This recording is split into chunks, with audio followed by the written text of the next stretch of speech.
Heard in a swampy area in southeastern Michigan state. The object was called an airship and was said to have an escort of 4 other airships, all of which are referred to as flying saucers. People have been seeing them for years, but never with such certainty and agreement of description. Past sightings of such unidentified flying objects have been so numerous that the federal government, through the U.S. Air Force, has established an inquiry group to look into such reports. The civilian chief of this inquiry group is Dr. J. Allen Hynek, professor of astronomy at Northwestern University. One might say that he's the highest-ranking and most informed person in the government on this subject. It is therefore a particular privilege for us to be able to speak with Dr. Hynek and get the best possible answers to questions that are of interest to everyone. Sir, in the most recent incident, we understand that about 60 people claim to have seen the same thing at the same time. First, would you describe what they say they saw, and then tell us what you think it was? Well, first of all, I cannot say that they all said they saw the same thing. It is true that several small groups of people were fairly, in fact, quite consistent in the description of what they saw. And I would say they were very sincere and honest and were reporting to the best of their abilities. Now, there were 2 primary cases. Now, it is true that many sporadic and scattered reports came in from all over, and I certainly couldn't have taken the time to investigate all of those. However, I concentrated my attention on the 2 best described events, those that had the most observers and the most that had some residue or least common denominator, one might say. Well, now, what were these? Both instances, separated by some 60 miles, occurred in swamps. I know because I tramped through that swamp for 2 hours, and it was not very pleasant.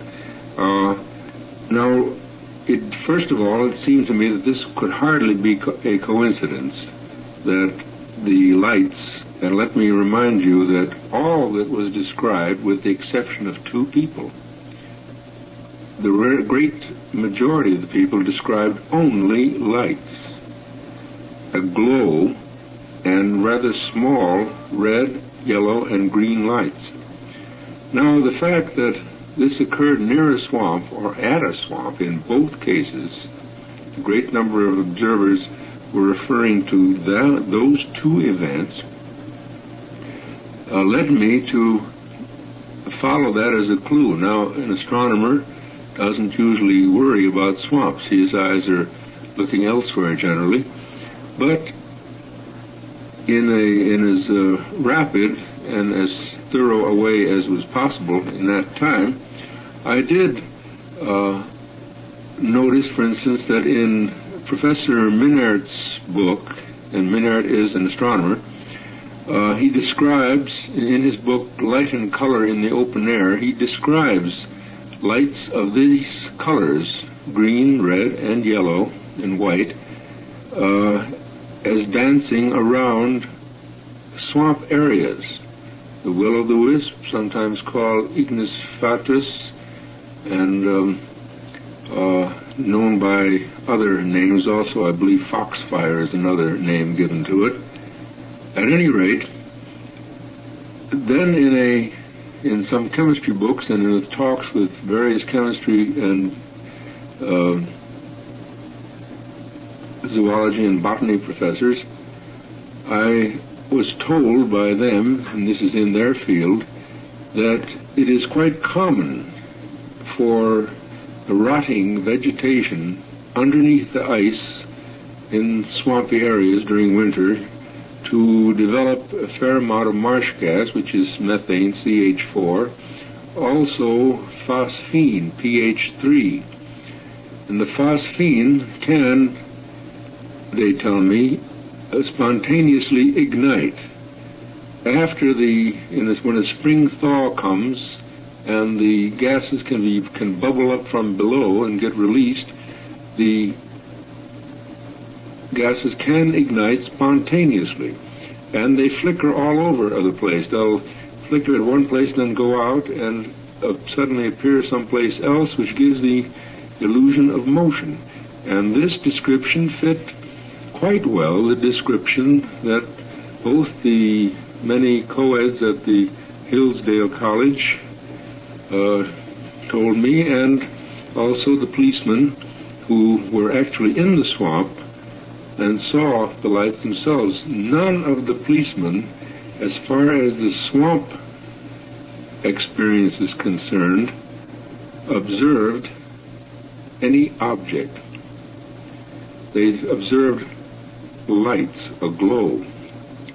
And there we are. Well, maybe you would like to ask more about that, but I think this sums up the thing. But I'd like to emphasize here that this does not, and in no sense of the word, by this particular explanation, which refers to these two specific cases, am I trying to give a blanket interpretation or a blanket solution to the entire UFO phenomenon. In this particular case, Dr. Hynek, you mentioned that there were some co-eds and policemen. Does this make up the basic group of those who saw it? Yes, it does.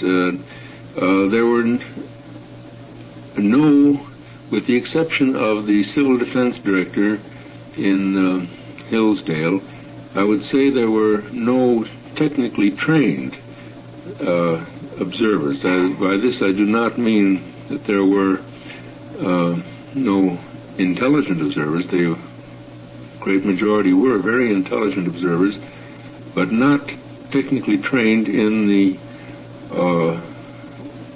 as chemists, let's say, or as physicists.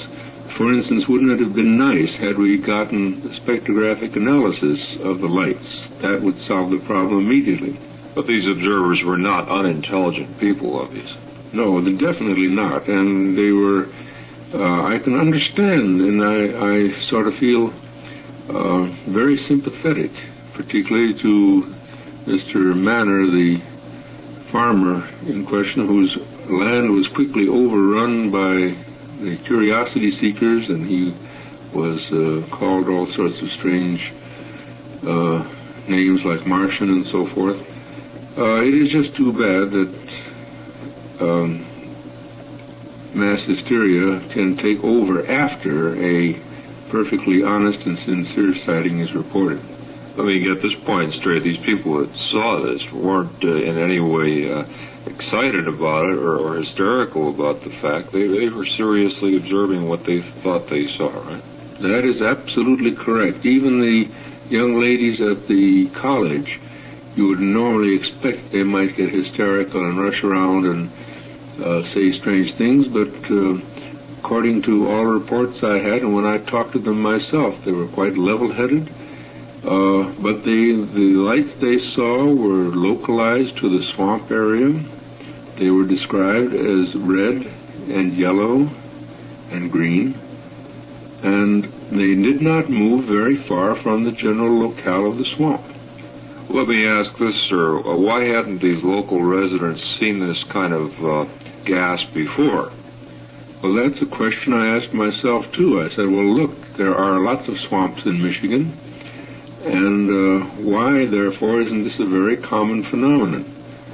Well, I think we must, if we pursue this explanation and investigation, we must say that the particular seasonal conditions were such as to produce it at this time. That is, the winter was, I understand, in that area was unusually mild. The thaw had just occurred, and it could very well be that the swamp gas may funnel up in certain places more than it does in others. Although, since this has happened, and even before the Air Force explanation was given, I've had numerous letters now from people in Iowa, Illinois, Minnesota, all saying before this explanation was given, incidentally, that well, this must be the explanation, that they as children and in their past experience have seen lights of this sort quite frequently. Lights of the sort that might have been swamp gas, is that it? Well, definitely were in their cases, without question. Well, how did the people react to your findings after you told them what you thought you saw there in regard to what they thought they saw? One newspaper columnist in Chicago, Irv Kupson, reports this morning that you seem to indicate they wanted to run you out of town because their sightings weren't valid. Well, I said that facetiously, but I think there was a genuine disappointment that I couldn't come out and say that this was unexplainable and that we probably were being visited by space people, because there is a tremendous will to believe. I'm not a psychologist, but as an armchair or curbstone psychologist, it appears to me that we live in such frightening times with so much war scare and well, the times are unstable, you might say. And with the space age dawning, having definitely dawned, of course, people would love, I think, very dearly love to have some help come to us from the outside. And it seems also that perhaps the old-time religion isn't quite scientific enough for many people, and they would like to, I think, sort of latch on to the idea that our big brothers from outer space are coming in to help us out, or something like that. Do you believe, sir, that it's possible that since you understand outer space best, perhaps you can answer this with a more valid answer than most people? Knowing outer space as you do, what do you think are the chances that this planet of Earth might be visited by something from another world? I think there is a fairly clear answer to that. Astronomers, the great majority of astronomers today would agree, I believe, that it is rather cosmically provincial to feel that we would be the only or the highest intelligence in the universe, and that there are undoubtedly perhaps even millions of other solar systems, which does not necessarily mean that they have intelligent life, but again, if there are millions of solar systems, why just ours to have life on it? Well, I think here we must distinguish between two words, possible and probable. And very frequently, the public mixes up these two words. I would say, and I think most of my colleagues would agree with me, that it is entirely possible that we might, in the past or at present, be visited by outside distant civilizations. But it is highly improbable. The difference between possible and probable, I think, must be emphasized here, because the distances are so, as far as we know, are so extremely vast that even if we could travel with the speed of light, it would still take a great many years to get here from, on our time scale that is, to get here from these places. It would have to be then some sort of a being that could transmit itself other than a physical form, wouldn't it? That would have to travel that distance. Well, that's a rather interesting concept, and certainly it's not in the field of physical science as yet, at any rate, to consider that. But I've been, I have investigated, no, this is not right. I have read, in the past 18 years, when I've been the Air Force's consultant on this, over 10,000 cases, and the great, great, great majority of these are easily explained. Well, what are the primary explanations? Aircraft, balloons, meteors, stars, satellites, In fact, people in general, even though sincere, are quite poor observers, and so that in a great majority of cases, a UFO, an unidentified flying object, is merely a usual thing seen under unusual circumstances. But there are several hundred, actually, unexplained cases. Now, why are they unexplained? Perhaps because they were not sufficiently investigated. On the other hand, there remains the possibility, and any open-minded scientist must not close his mind to the possibility that there are things that we yet do not know about. In the 18 years you've been studying this for the U.S. Air Force, how many have been reported totally? Well over 10,000 have been reported just to the Air Force, and that is in this country. The Air Force does not by any means get all the reports. There are many civilian groups who gather reports, and as was mentioned in the Vallee's book, for instance, The Anatomy of a Phenomenon, he pointed out and made a very good case and showed that the UFO phenomenon was a global thing. France, for instance, had a tremendous wave of sightings in 1954. Brazil and Argentina this past year. France and England have had quite a few. In fact, England, I believe, has per square mile more UFO sightings than we do. And here we always thought, living in our little world around this Midwestern state, that we only saw them in the United States. Then this is a worldwide problem, and is there any kind of coordination that's achieved with other countries on the subject? Well, you bring up a good point, though. I'm just wondering whether, I don't know whether to suggest this, to what degree of seriousness that I should suggest this, but since it is a global thing and could possibly affect international relations, that I'm just wondering whether,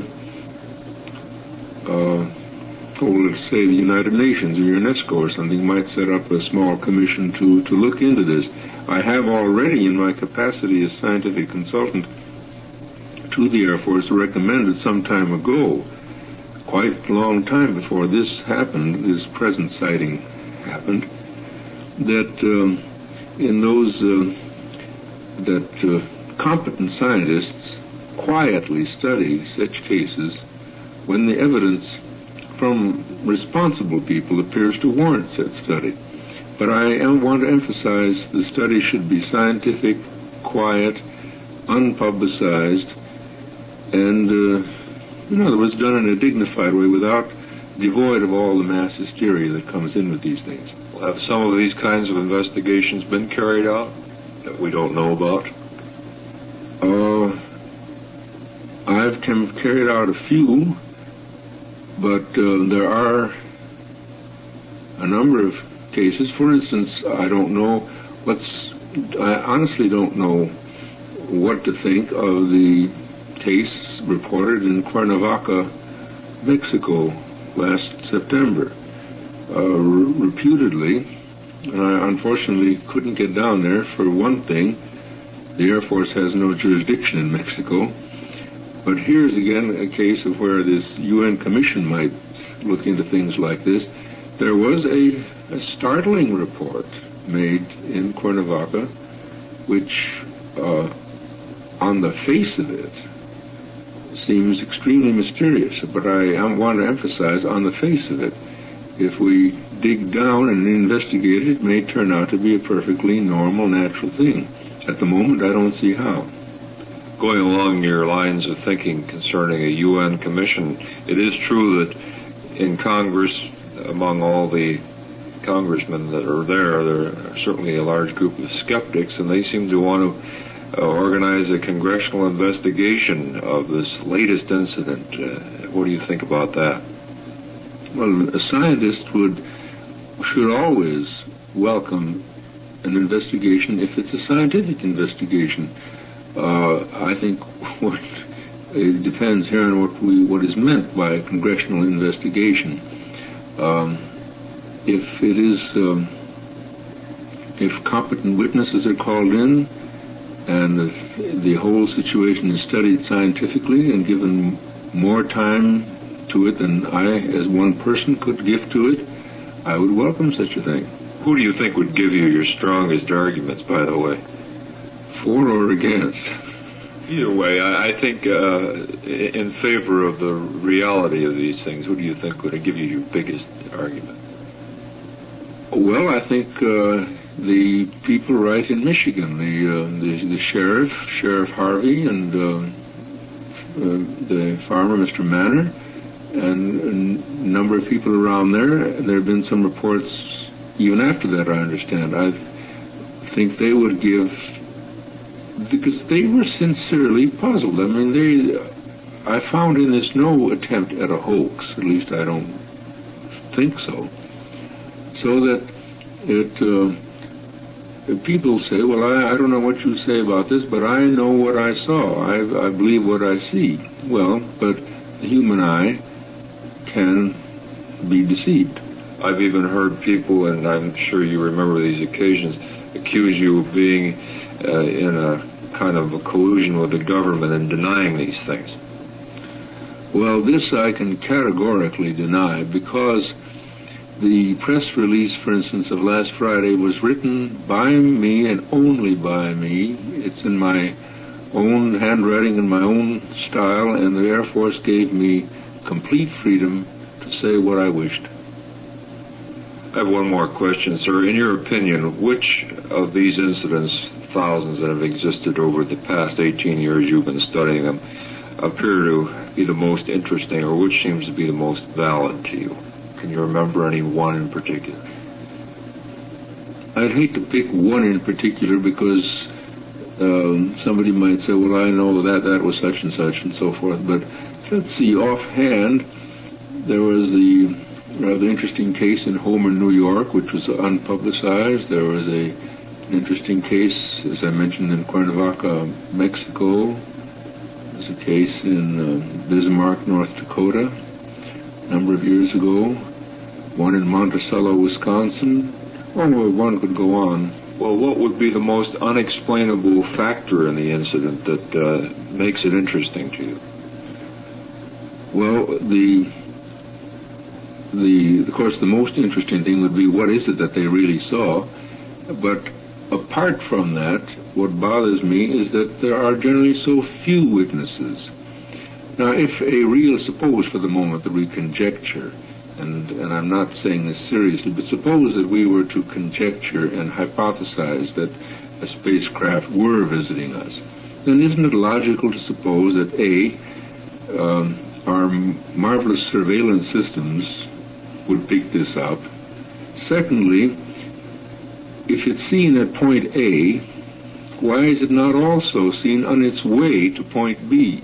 If an airliner leaves O'Hare, Chicago, and on its way to San Francisco, you can track its path. You'll see it in Omaha and Denver and Salt Lake City and so forth. Whereas the thing that bothers me about some of these sightings is that suddenly an object or a light or something, a sighting, is reported at location A, and then it just seems to go up vertically, they say, and nobody sees it go away, really. I think we have one very current example from the newspaper of March 28th. Chicago Sun-Times reports from a place called Bad Axe, again in the Midwest state of Michigan. 3 policemen in this little community in Michigan's Thumb reported watching a bright blue light over Lake Huron for about half an hour early Sunday. Bad Axe policeman Peter Torres described the object as very large and moving too fast to be a star. I'd like to comment on things like that. I have no reference to this particular policeman because I don't know him, and he may be quite competent and sincere, but more generally, here's a typical report that will come in, a typical statement. I'll ask someone, well, was the object moving? Oh, it was moving very fast, very fast. Well, how fast? Well, I think 500 miles an hour or more. Well, that's interesting. How long did you see it? About 2 hours. Yes. Well, now, what do you do with a thing like that? There are so many contradictions, and you have to throw contradictory evidence out. You just can't try to give it credence. And when a policeman says that something's moving too fast to be a star, a policeman knows a good deal about speed on the road, but we wonder if he knows about the speed of stars, right? Well, I would say that's a good point you make there. Mm-hmm. Well, thank you very much, sir. It's been a pleasure speaking to you. We've been talking with Dr. J. Allen Hynek, professor of astronomy at Northwestern University and chief civilian investigator for the U.S. Air Force on the subject of unidentified flying objects. This is John Schlimmer, the Voice of America, Chicago.